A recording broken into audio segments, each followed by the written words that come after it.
Sistem ekskresi manusia pada organ ginjal.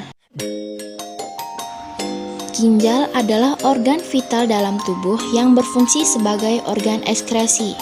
Berbentuk mirip kacang dan terletak di belakang perut atau abdomen. Ginjal terletak di kiri dan kanan tulang belakang di bawah hati dan limpa. Struktur ginjal. Pada bagian terluar ginjal dilindungi dan dibungkus oleh kapsul berupa jaringan ikat fibrosa dan juga lemak. Kemudian lobus ginjal mencakup dua lapisan warna. Tiap lobus terdiri dari satu piramida ginjal. Selanjutnya hilus atau hilum adalah berupa cekungan pada ginjal yang membentuk bukaan pada ginjal sebagai tempat keluar masuknya pembuluh darah dan keluarnya ureter. Sinus ginjal merupakan rongga berisi lemak yang membuka pada hilus.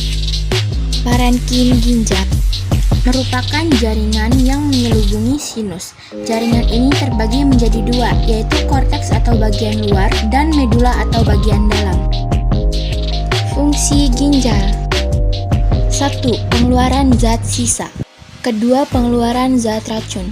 3. Mengatur keseimbangan ion. 4. Mengatur keseimbangan asam dan basa. 5. Menjaga tekanan darah. 6. Mengatur produksi sel darah merah. 7. Mengatur konsentrasi nutrisi darah. Dan 8.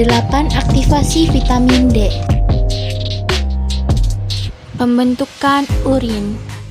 Pembentukan urin terdiri atas 3 tahap. Yang pertama yaitu filtrasi. Filtrasi adalah proses perpindahan cairan dari glomerulus menuju ke kapsula Bowman dengan menembus membran filtrasi.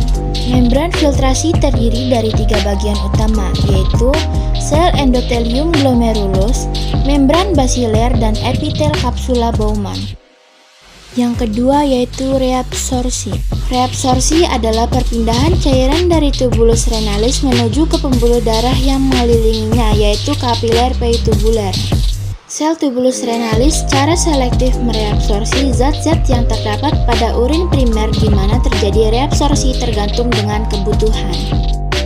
Yang ketiga yaitu augmentasi. Augmentasi adalah proses penambahan zat sisa seperti asam urat, ion hidrogen, amonia, dan kreatinin di dalam urin sekunder sehingga tubuh terbebas dari zat-zat berbahaya. Augmentasi berlangsung di dalam tubulus contortus distal. Gangguan pada ginjal. Yang pertama yaitu albuminuria. Tanda terkena albuminuria yaitu urin banyak mengandung albumin dan penyebabnya yaitu kekurangan protein, penyakit ginjal, dan hati. Yang kedua yaitu batu ginjal. Tanda terkena batu ginjal yaitu urin sulit keluar karena tersumbat batu pada ginjal, saluran ginjal, atau kandung kemih. Yang ketiga yaitu diabetes mellitus. Tanda terkena diabetes mellitus yaitu kadar glukosa darah melebihi normal dan penyebabnya yaitu kekurangan hormon insulin. Yang keempat yaitu nefritis. Tanda terkena nefritis yaitu radang ginjal bagian nefron yang diawali dengan peradangan glomerulus. Dan yang kelima yaitu diabetes insipidus. Tanda terkena diabetes insipidus yaitu meningkatnya jumlah urin 20-30 kali dan penyebabnya yaitu kekurangan hormon antidiuretik atau ADH.